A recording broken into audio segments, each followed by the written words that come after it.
Bismillahirrahmanirrahim. Assalamu alaikum. I welcome you to the 13th lecture on the course Management, Organizational Policies and Practices. Before we start with the contents of the 13th lecture, let me give you a recap of lecture 12, which was on employee involvement programs, and when we discussed the importance of the participation of the employees in the decision making of the organization, what impacts this participation by the employees has on the managerial decision making and on empowering the employees, or how it is a motivation or the incentives for the employees to be a part of the team by the employer, right? So we discussed that the different there can be different initiatives by the organization to get the employees involved in the whole process. So the first one was the participative management that we discussed, wherein we saw that how the participative management wherein the employer involves the employees in the decision making or in the problem solving or other important issues or discussions in the organization, how the what is the relevance of that decision making, or what is the relevance of that style of participation from the employees, wherein what happens is that the employees they have their say in the decision making and what consequences or implications it has for the management in terms of some employees. They may not be that experts, and they may not be very good source of decision making, or they may not be very good source of information. They may not be experts, or they may not have complete information about the problem, and they may not be able to give expert opinion. And then the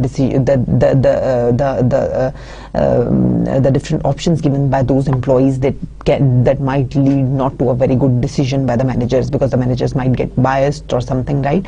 So the managers, they need to make sure that the problems in which they are introducing the employees, or in which they are taking the representation of the employees are that the problems relate to those employees. And secondly, the managers should also make sure that the employees, they have the proper say, they have the proper knowledge about the problem. So if they don't have adequate knowledge about the problem, then it can be a problem to get the employees involved in the decisions. Then the representative participation is another way to get the employee involvement. So in representative participation, we discussed that there are two types. One was when the employees through unions, they are the union representatives, and the unions are formed, and through those unions, employees say is communicated to the top management. And there are in certain organizations the unions are formed, and the unions are very strong representatives of the employees. When the size of the organization is beyond a minimum level, right, or beyond about 50 or more, when there are employees, then the employees, they have that right to form the union. The unions can be formed in organizations where the size of the employees is greater than 50, or the organization size is greater than 50 employees, right? So in that case, they can form the unions, and the employees basically form the unions to get themselves protected for their own security, right, and for their own for the protection of their own rights, and to make sure that the decisions that are taking place in the organization, they're not at the stake of the employees, and they're not only in the favor of the shareholders, but the stakeholder perspective is also kept in view, and the employee rights and their aspirations, they are also considered while making the decisions, right? So they have their union representative, and that union representative has meetings before making of the decisions relating to all the different issues, such as the contracts of the employees, their revisions, their salaries, their promotions, and a lot of other decisions. There's job securities, that termination of the contracts, etc. All the decisions, they are discussed between the top management and the labor representative before arriving at a final decision, right? So that is how the employees are represented, and then they are also represented at the board of in the board meetings, right? But there are certain criticisms on this style of management as well, which we discussed, that how it has been stated that these employee representatives, they only represent their own self-interests and they only try to protect their self-interests, but they do not represent the interests of the employees at large at the shop floor, right? So that was a criticism on this. And then we discussed the quality circles, that how in these quality circles, a group of 10 to 12 or 15 employees, they are who are concerning the similar problems, or who have the similar tasks, they get together along with their supervisor, they share the different problems, they share how those problems they can be addressed, and so on, and then they arrive at they give certain suggestions on what can be done to solve the problems, what are the different options, etc., and then they come up with the solutions. And but the employees who are part of these quality circles, they don't have a final say, or they don't have a final authority on the decision, but they can just make their recommendations. Therefore, the quality circles, that has also been criticized because it is stated that its effectiveness is, although the decisions of the quality circles, or although they are reported to bring some improvement in the quality of the decisions and in an attempt to empower the employees, but still they have been criticized, stating that it's just a bandwagon by the management to show that they are really involving employees, but actually employee involvement by this way is minimal, because they have just an hour meeting or so in a week out of the 40 hours, 35 or 40 hours of work a week, right?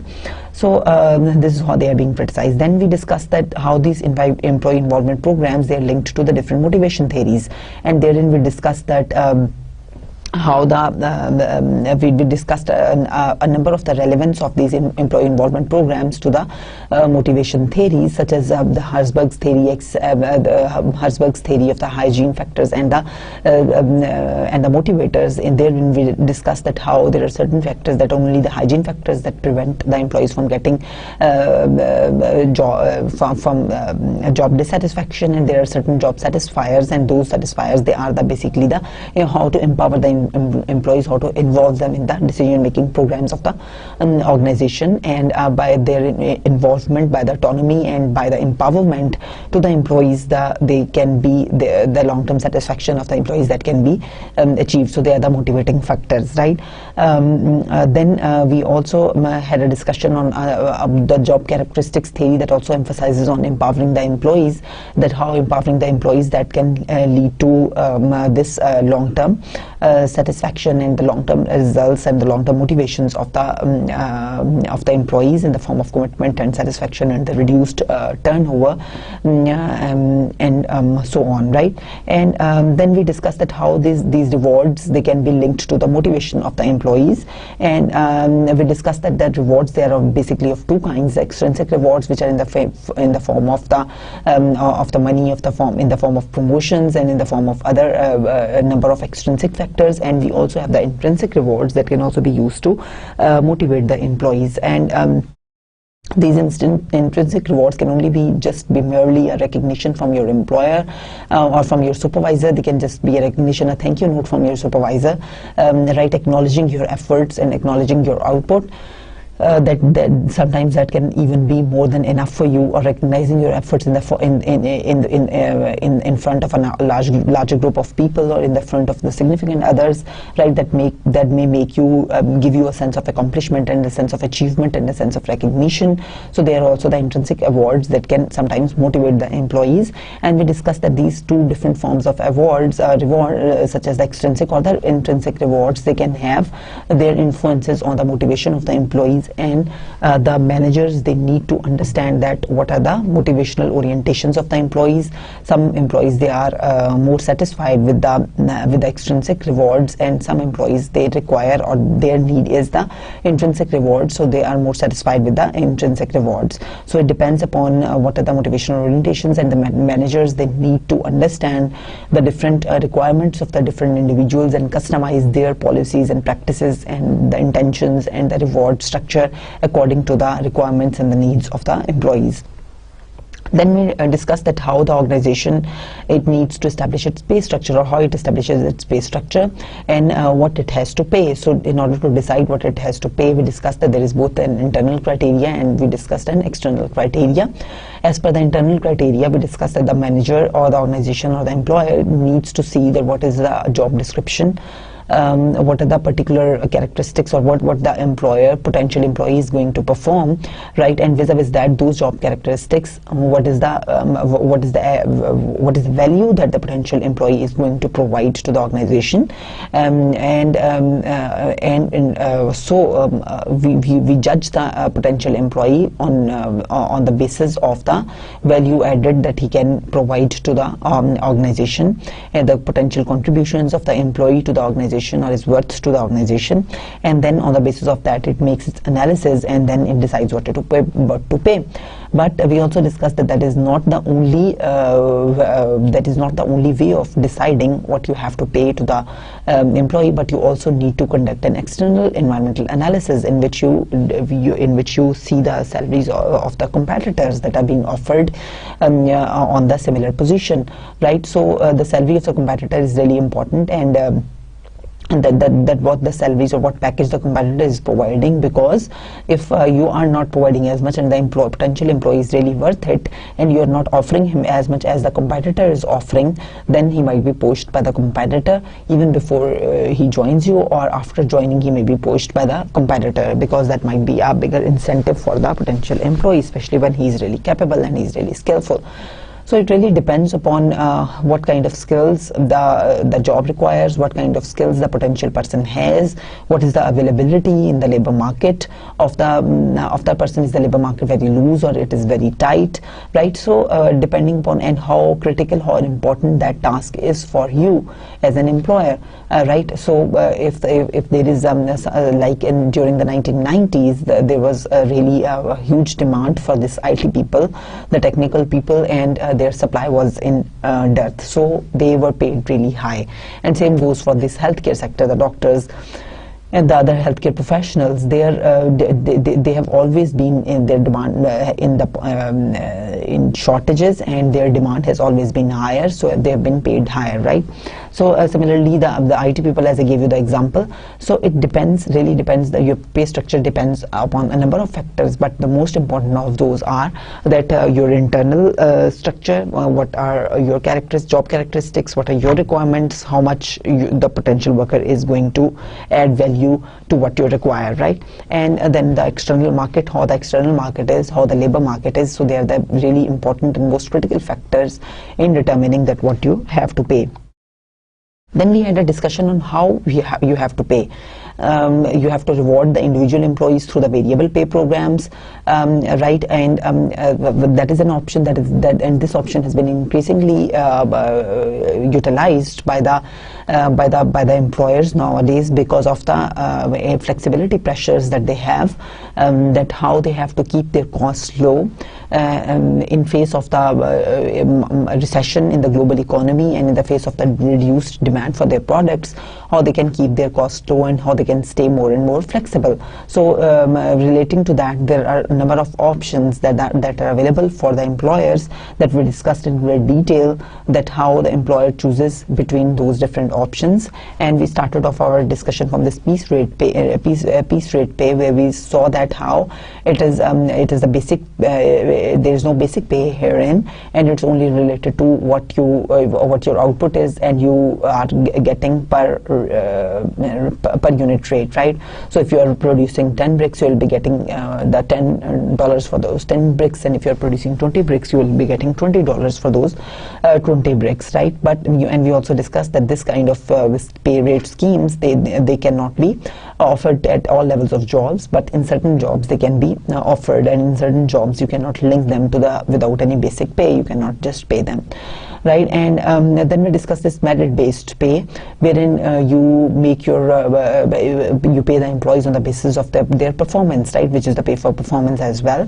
And we discuss that how it is really important to have a good performance evaluation measure, to have a good performance evaluation tool, that which it should to have a really fair and transparent system and a more objective kind of system in order for this type of pay schemes to work, right? Because otherwise this kind of pay schemes, they are prone to failure, because they can really have, if the performance pay evaluation system is really subjective, then it can really increase the perceptions of unfairness in the eyes of the employees who are not receiving any favorable pay raises, right? And they might perceive that there is some injustice being carried on. Either the performance evaluation system is not fair, or the procedure is not fair, or the measures are not valid, or the supervisors are not unbiased, right? So there can be a number of reasons that the employees who perceive that they are being treated unfairly, they can attribute this unfairness to a number of reasons, right? So this for this system to work, we discussed that it should be really effective, it should be valid, it should be transparent, right? And it should be more objective. The more subjective the system is, the more prone it is to this kind of unfair perceptions. Then we discussed that the bonuses, that can also be a form of the variable pay systems, that you give them the employees the bonuses depending upon your performance. And then we also discussed this skill-based pay, wherein the organizations, they ask the employees to learn a number of different skills, and as soon as they keep on upgrading the skills, they are given these rewards, and they are given these salary increases or increments or whatever. So they link their pay systems to this skill-based. And we discussed the disadvantages of the system as well, wherein if you are wherein we discussed that if you are really linking the pays to the skills, and the more and more employees, they're learning those skills, then after the skills are learned, you have to pay them higher, even if you are not utilizing the new skills learned by the employees, right? So that is just a cost for you. Then in this case, it's cost for the employees, and it is cost for the organization, because it is paying the employees for the services which they are not getting, because the employer may not be in need of all those services that are being got by the employees. And then when the employee has learned all the skills, then he gets the income or the salary which is commensurate with the learning of those skills, then after that, what is the motivation source for the employee, right? So there are a number of drawbacks of this kind of system as well, which although it has been used in the countries like Japan, etc., right? And then we have this profit sharing plans, wherein we discuss that this kind of plans and the gain sharing plans, they are basically the gain sharing plans, are the group based plans, which we discussed that how therein the outcomes of the groups, they have been linked to the salaries or the promotions or whatever. So it is basically a group based activity, wherein the teamwork is acknowledged and the teamwork is paid for. Then this employee stock ownership plans, wherein the organizations, they give the incentives to the employees by giving them ownership of the stocks at a very low rate, which is very lower than the face value or the market value of the stock of the company.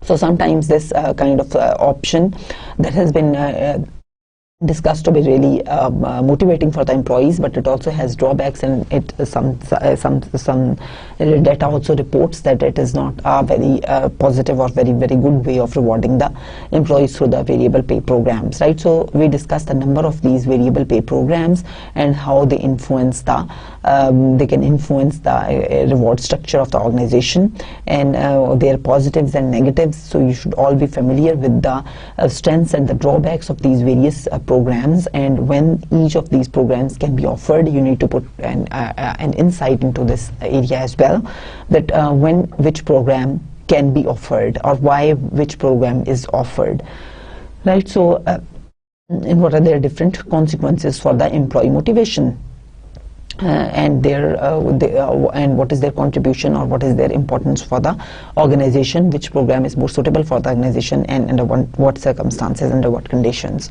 So you need to now we have answers also in this discussion, right, for on all the questions that I just posed to you. So you listen to this discussion very carefully, and then try to come up to the answer. And these were the different kinds of rewards in the different programs, and how the different motivations of the employees that can be induced. That this is what was the discussion of the lecture 12. For lecture 13, we move to the managing of information, right? So this is another interesting lecture as well.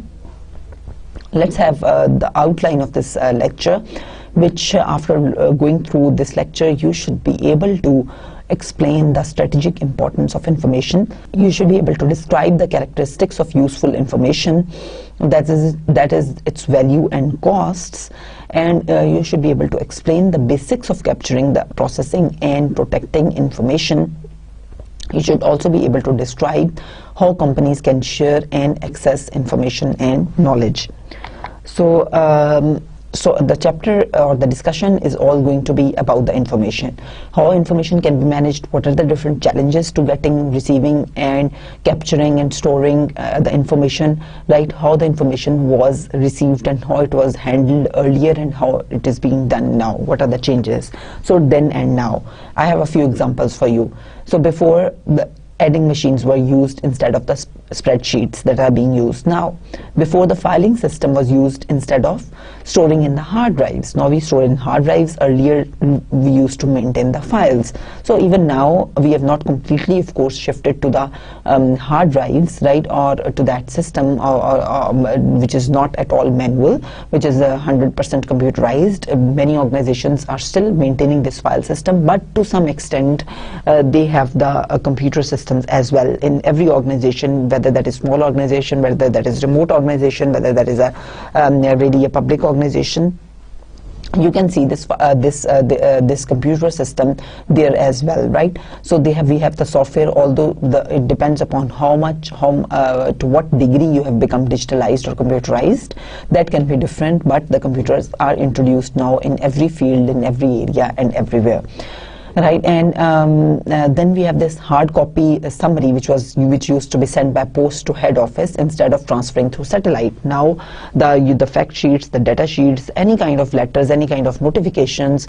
You're sitting in your Islamabad office. There are a number of branches in all the different areas, and you have the head office in Karachi, right? So all the information which used to be sent and received and which used to take a couple of days to be sent and received before the further processing could be done on the application of the customers and so on, and so that would be in hard copy summary, whether that is a report or a data or whatever.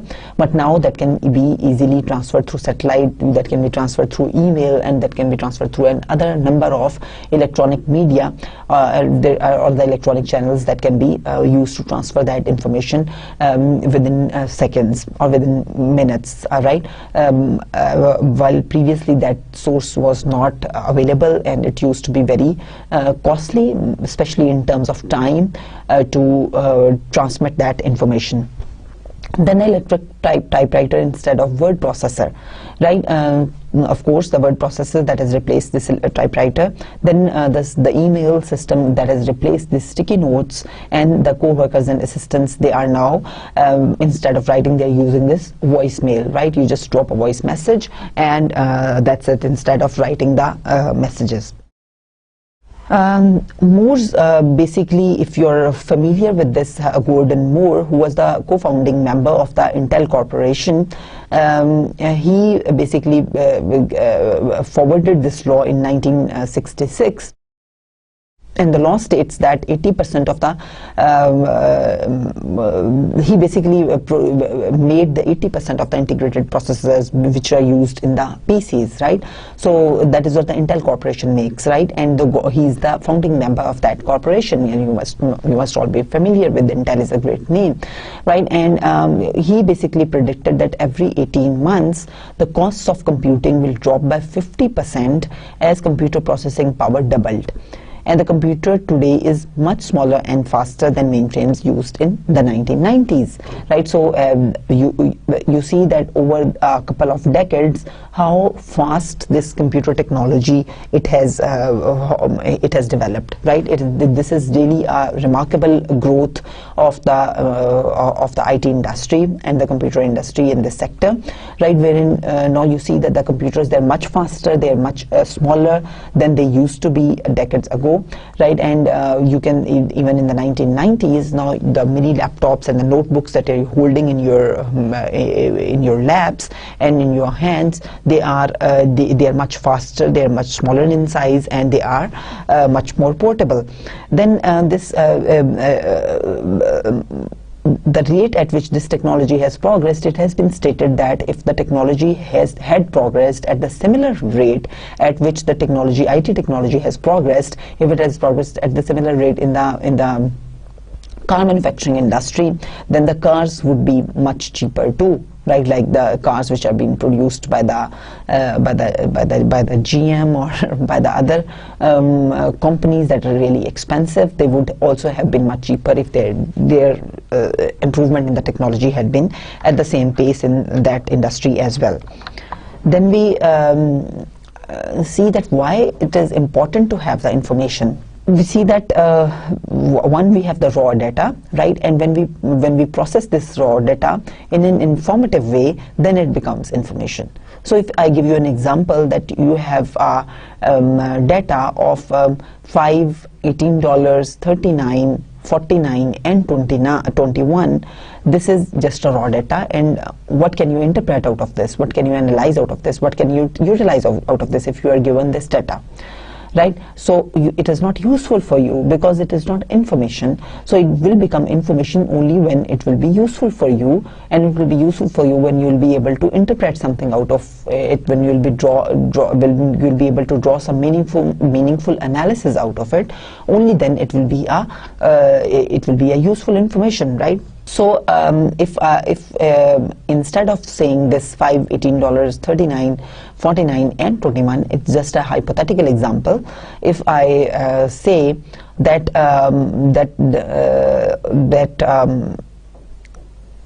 five products of a company, they are in the shape of a package, they are being offered at $18, and 39 customers are attracted towards it, and out of which 49 customers are attracted, out of which 39 are males and 21 are females. Or if I say that 39 customers are attracted, out of which 49 customers are attracted, out of which 39 are males, and the 21 of these males, they are living in the urban sector. So this is just a hypothetical example that I am trying to explain to you that how this data, it can turn into information, how from this information we can take out meaningful extracts. Like we can say that, okay, out of 49, 39 are now men, right? So it means that this kind of package is more important for men, right? So that five products are available for $18. So this package is more attractive for the men than for the women, right? And this is more attractive for the urban areas than for the rural areas, and so on, right?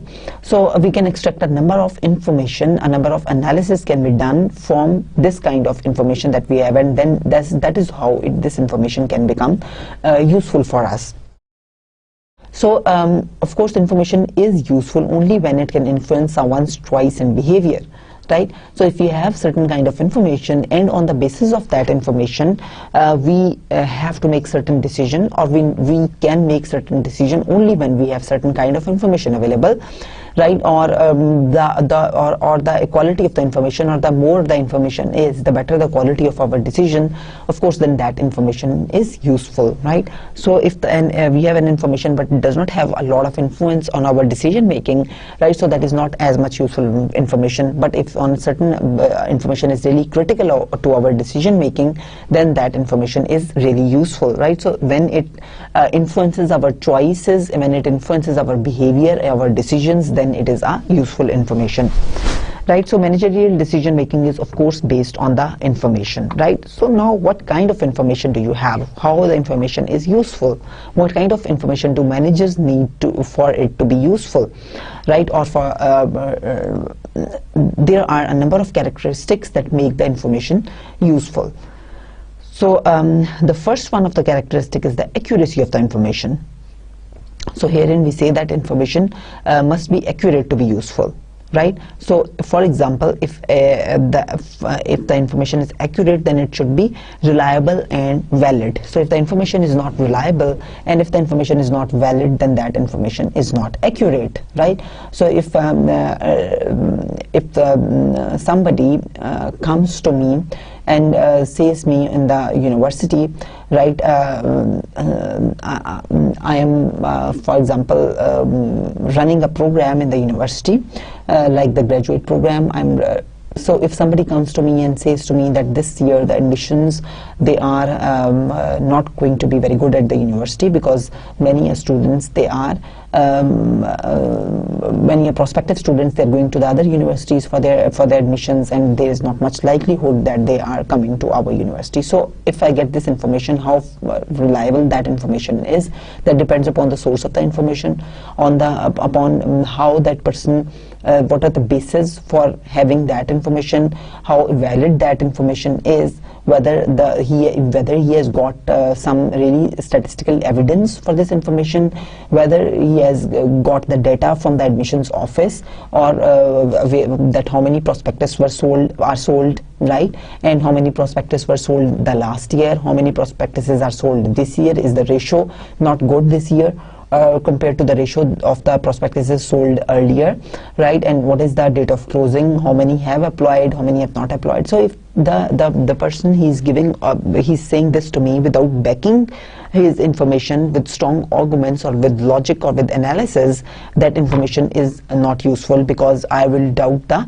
validity and reliability of that information. So the information, it needs to be valid and reliable for it to be accurate. If it is not reliable and valid, then we will doubt the accuracy of that information, and that information which is not accurate, that will not be useful information. Usefulness of the information and accuracy of the information, it is especially critical for the airline industry, because in airlines we know that almost 20% of the costs, they represent the maintenance cost. So they have heavy expenses on the maintenance of the crews and the airline system and the running of the airlines, right? So the 20% of the cost, they go on account of this maintenance cost. So if take the example of Boeing's 747 passenger jet, wherein if a person, he would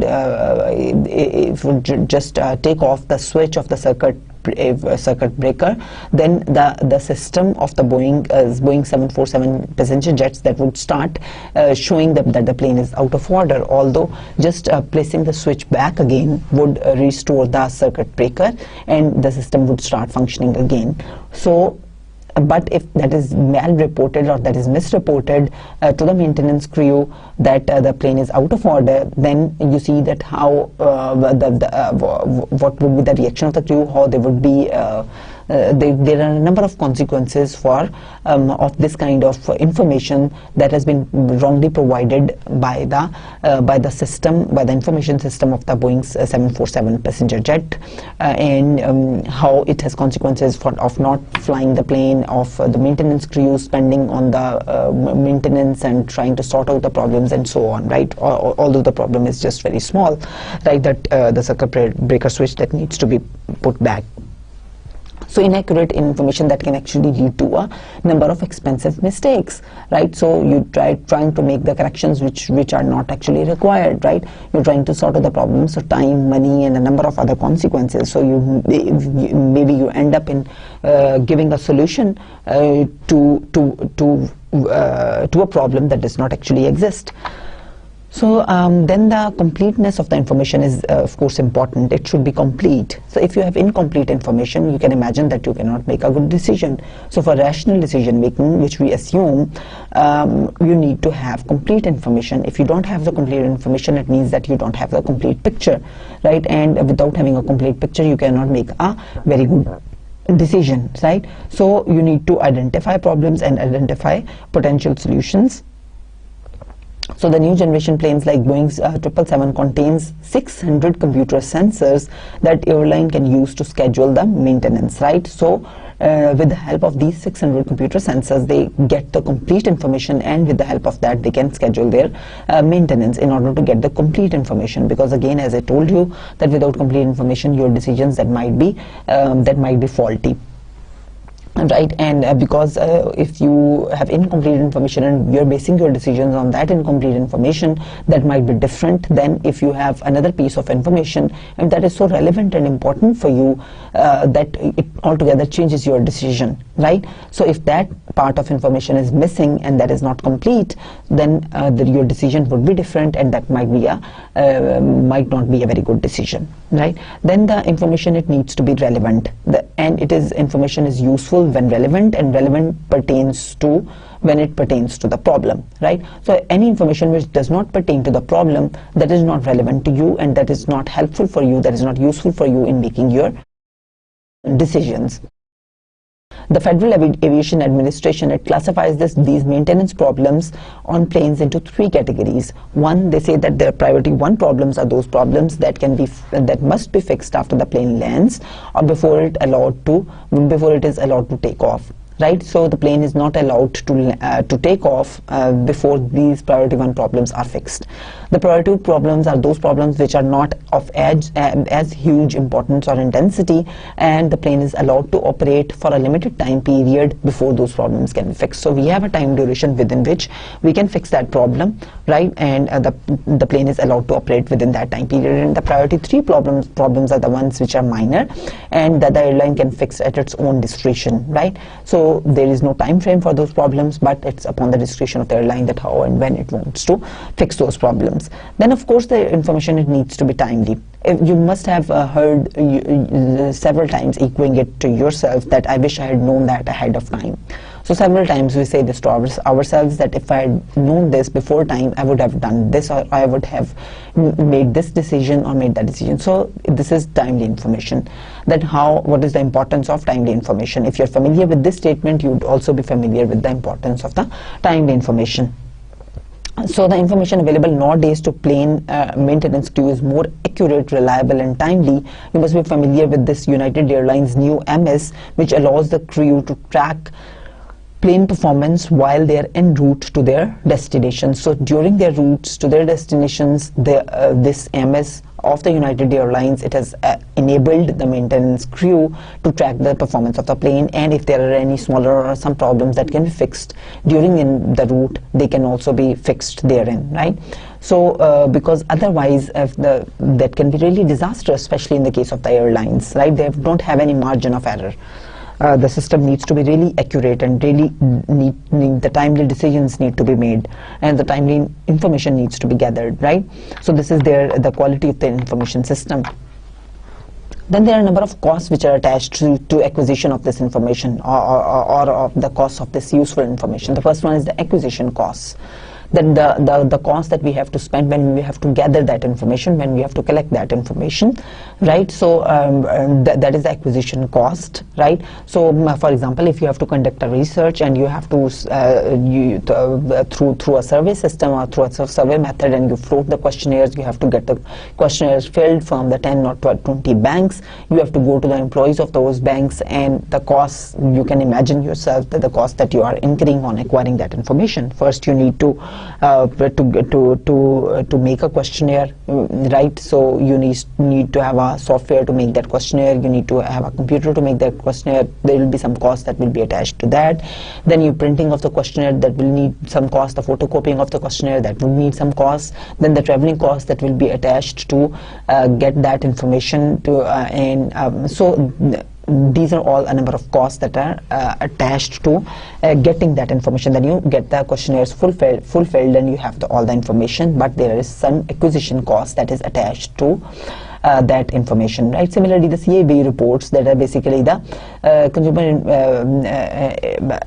investigation, they are basically reports that are being generated by the State Bank of Pakistan, and all the different banks and other consumer credit companies, they take this report, they acquire this report from the State Bank of Pakistan before they have to process any loan application. So this report basically contains all the data on the history of the consumer, right? That what is the credit history of the consumer, whether he has been in bad debts, or he has been in bad loans, or his loan has been in overdue, he has not given his returns on time period. So this kind of information is contained in that report. Then we have the processing costs that are attached to this information that you have acquired. Once you have acquired the information, you of course need to process that information. So the questionnaire, the information that has been gathered through that questionnaire, that really needs to put somewhere in whether that will be processed manually, or that will be entered in the computer, and there that will be processed, right? That how that will be arranged, how that will be brought into the format that is compatible, right? And so a number of issues that are related to the processing of this information, that of course it requires the certain costs that are associated with it. So like the Reader's Digest, it has its you see that it has its readership worldwide. So from a number of countries, I think from 39-40 countries, there are people who are member of this Reader's Digest, who are reading this. So you see that how huge would be the system that would be required by this Reader's Digest to keep a track and to keep a record of its readers, right? So from all over the globe, when it has readers, what are the age groups of those readers, right? And from which region they particularly are, whether they are males or females, etc. A number of information on their demographics and a number of information on their profiles, etc. Then that might need to be maintained by this Reader's Digest. And just imagine that gathering such a huge amount of data from a number of countries around the globe, what processing cost it requires. Might be requiring a number of mainframes to keep that information and to process that information. So right, so you can imagine the processing cost. Then of course the storage cost, that if we take the example of this Reader's Digest, how you have to store that information, right? And if it is being done electronically, it may not be of course possible to store all this information physically. If you have to store that electronically, then the systems that you need to store that information, right, whether it has to be stored in the magnetic tapes, or it has to be stored in the DVDs, in the CDs, what format they have to be stored in the computer, the hard drives and the external hard drive, etc. And the storage sources that we'll be discussing in our following presentation, right? But here we see that whatever is the mode of the storage of that information, whether that is manual or that is electronic, there's certain storage cost involved. So it is a cost of a software, or it's a cost of the systems, or it is the cost of physically placing the physical location of the information, where you are going to place that information physically, whether it is going to be in the stores or wherever, right? So that is the cost that is involved in storing that information.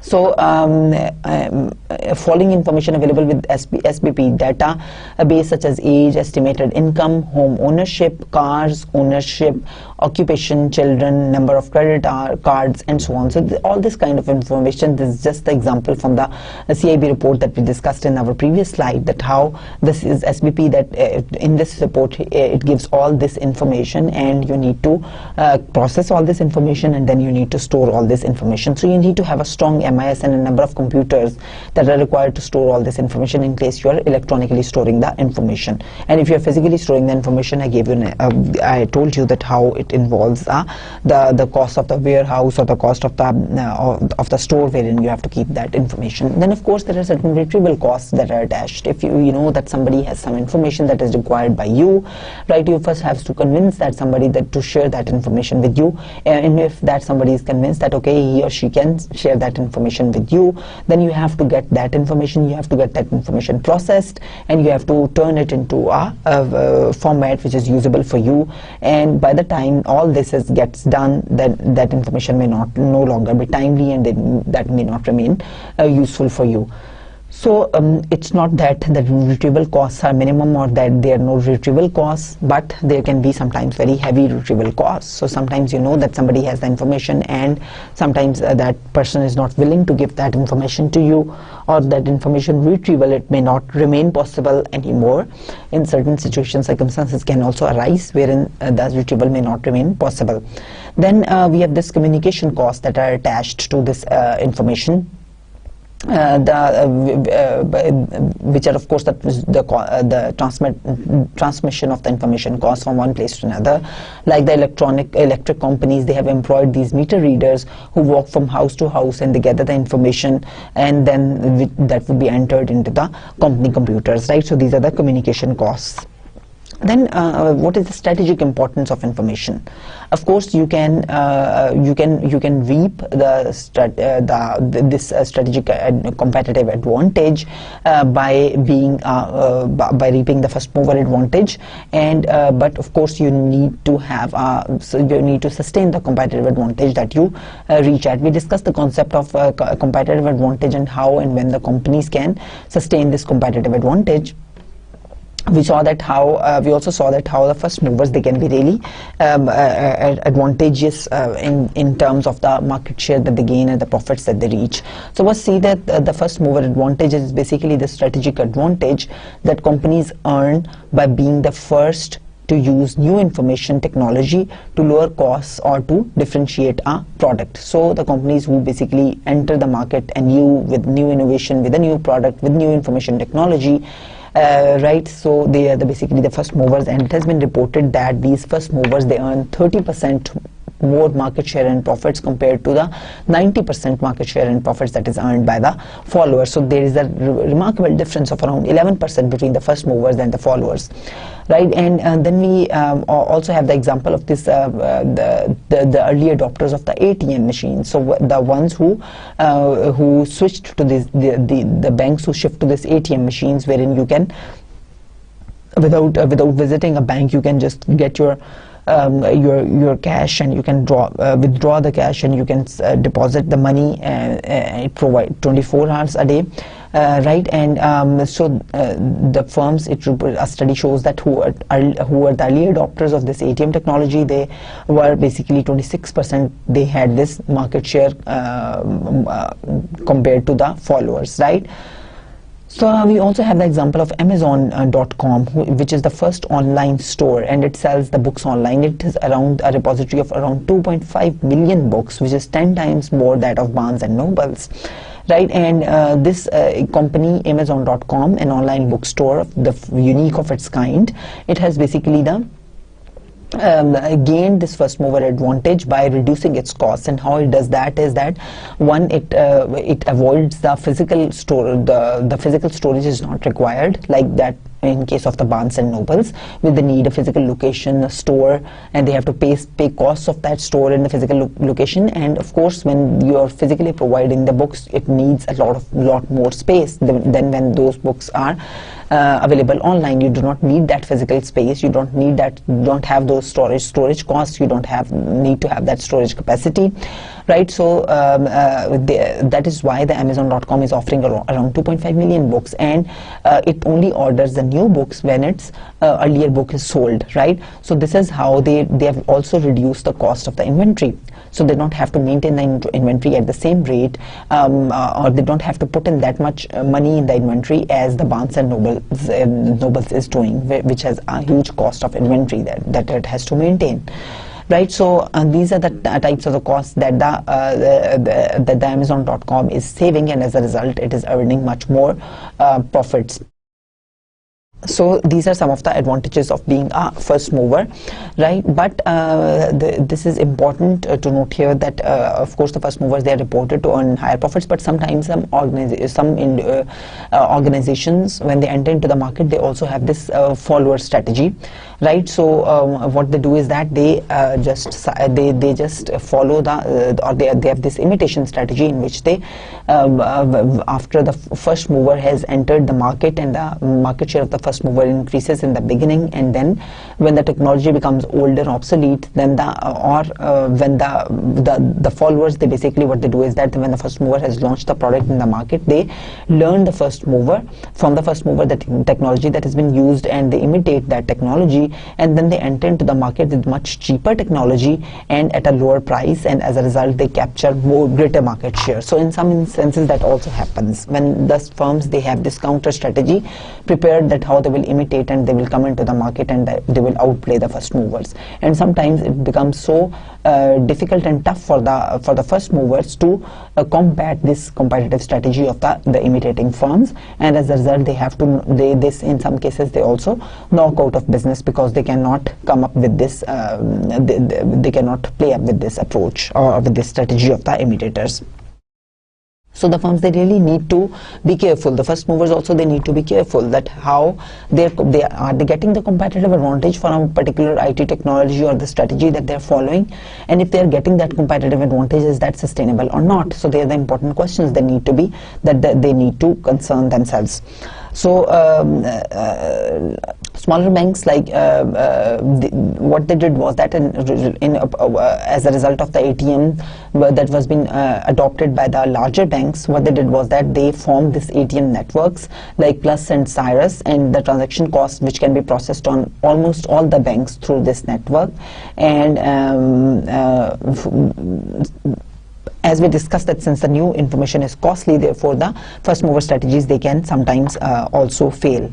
So the resource-based view of information technology says that only when the IT creates value for the firm by lowering the costs of providing better quality or service, only then it can be a competitive advantage, that information technology. But if it does not improve the quality, that information technology, or it does not reduce the price, then of course it does not have any added value in the eyes of the customer, and thus it does not provide any competitive advantage. And then if the similar technology is also being used by the competitors, then of course you don't have any edge over the competitor in the use of the technology, and therefore there might be a competitive parity, right? And as a result, the competitive advantage may not be attained and may not be sustained, right? So but if your technology is better over the technology of the competitors, or you have edge in your technology, then is it difficult for others to create or buy it? And if it is difficult for others to create such technology or to buy that technology, then of course your competitive advantage that might be there, but that might be a temporary competitive advantage, right? But if that is not possible, it's not possible to bring substitute products to imitate that technology. If it's not possible, then you might get competitive advantage which might be sustainable, right? So here is the representation of what we discussed in the form of this, wherein we see that does the information technology create value, and if it does create value, then it can be a source of competitive advantage. If it does not create value, then of course it is not. Then is the IT different across competing firms? If it is different across competing firms, then it can be a source of competitive advantage, but otherwise not.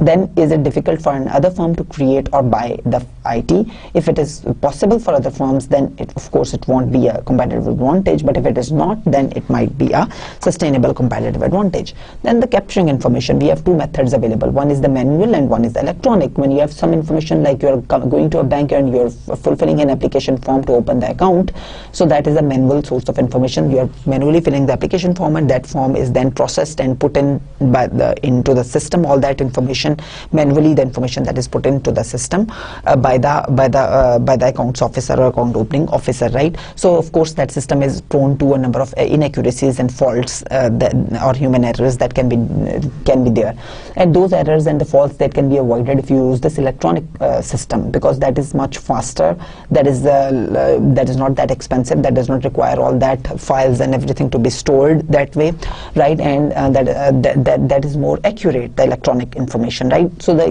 number of examples such as the barcodes, the radio frequency identification tags, the electronic scanners, and the optical character recognition, they're all the examples of this capturing information electronically, right? So the electronic scanners, we know we often use them, such as we have this the printed text, we have the pictures, or we have other images that we scan, and as a result they are available to us in the form of the digitalized image, and we can use them, and we can also edit those by way of this optical character recognition, which is a software to edit, read and process the text. Then we have the barcodes as well, which is a visual pattern that represents numerical data by varying thickness and pattern of vertical bars. So these barcodes, we are familiar that they are now commonly used in the grocery stores, where all the products, they have been the barcodes are put in there, and when they are passed through the scanners, and with a beep, all the information on the barcodes that is captured by the system, and you don't need to put in all the information manually, like the stockers, they don't need to put price tag on every product, and as a result it saves a considerable amount of time and the mistakes that can happen during the process, and then also it reduces the checkout time, right, in the stores. So these are the most common methods of electronic data capture. Then for the storing of the information, of course, manually the paper is the most common form, and we discussed the disadvantages of storing information in the form of the paper. Then we have this microfilm, which is a small photographic slides used to store the data, and a reel of film, it can store hundreds of pages of data. It is often used in the libraries to store issues of magazines and newspapers, and it's of course inexpensive. It permits faster retrieval compared to paper, and requires little storage space, and particularly good method of storing archived longly inaccessed data. But of course it can be accessed only by one person at a time, and access of information available only where microfilm is stored, not everywhere. Of course it is not accessible and not by the multiple people. Then we have these CD-ROMs, which are the compact disc read-only memory. They are the compact discs that hold up to 650 megabytes of text, sound or graphic data, and they are one of the cheapest forms of the electronic data storage. And DVDs, which are similar to those but which have a greater capacity, they're also cheaper, and they are also a worthwhile storage option for most of the companies. Then we have these data storage tapes, which are used for this archive data, and you can say that they are often used as the secondary data source, right? The hard drives, which are the most commonly used data storage device, they are basically mounted inside the computer, and they allow the user the very fastest retrieval to the data, right? And you can say that they're also cheaply available, but their downside is that they crash. They just lock up, and they can destroy the data and produce immediate work stoppages, right? So, but they are the most common form of this primary data storage, and most easily accessible and fastly accessible and cheap as well, right? Then the processing information, of course, there are three kinds of the computer processing. One is this centralized processing, wherein the processing and storing data from individual computer terminals on the mainframe computers, which have gigabytes of memory and terabytes of hard drive storage spaces. So the information processing is centralized through the mainframes, like in the face of the Reader's Digest, wherein they have huge amount of information that is stored on the mainframes and processed centralized. Then this distributed processing is where you are processing and storing all the data in the desktop computers. The individual employees, they have this desktop computers, then they can fastly, and when they are, for example, an applicant comes to the to an individual for the processing of for his loan application, he has this desktop computer wherein he will process all that information and give that to, so that is fast and easy way of this processing of the information. And shared processing is basically a client and the server network, wherein the client is the desktop computer, right, and all the different desktop computers, they are linked through this server, and in server all the information is kept. So the size of the server, the memory and the capacity of the server is much bigger, 10 to 100 times bigger than that of the desktop computers, but that is of course much smaller than the mainframes. So it really depends on what type of information processing system do you use. Multiple companies, they can also use the multiple processing systems. It depends upon their requirements. Like the large companies use all the different forms, smaller companies, they use a combination of desktop and server network computers, right? So here this figure of course shows the cost and configuration for desktop server and the mainframe computers in order to make your decisions. Of course there are a number of options with which you need to protect your information, such as the firewalls, the antivirus softwares, data encryption and the virtual private networks.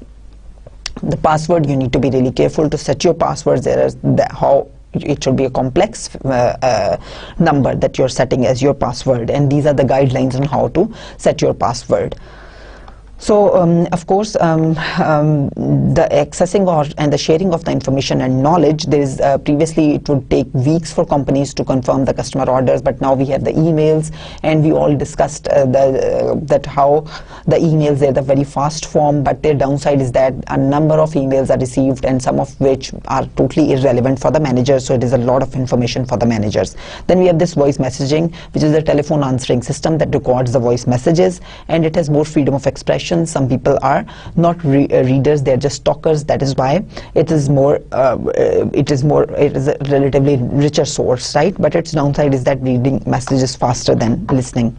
Then we have this conferencing systems as well, which will allow 2 or more users in different locations to see and talk to each other if they are in the same room. We have this document conferencing, where 2 or more people, they can view the document and they can comment on the document. In the application sharing, it is just one step further of this document conferencing, wherein 2 or more people, they can even also make the comments on the document.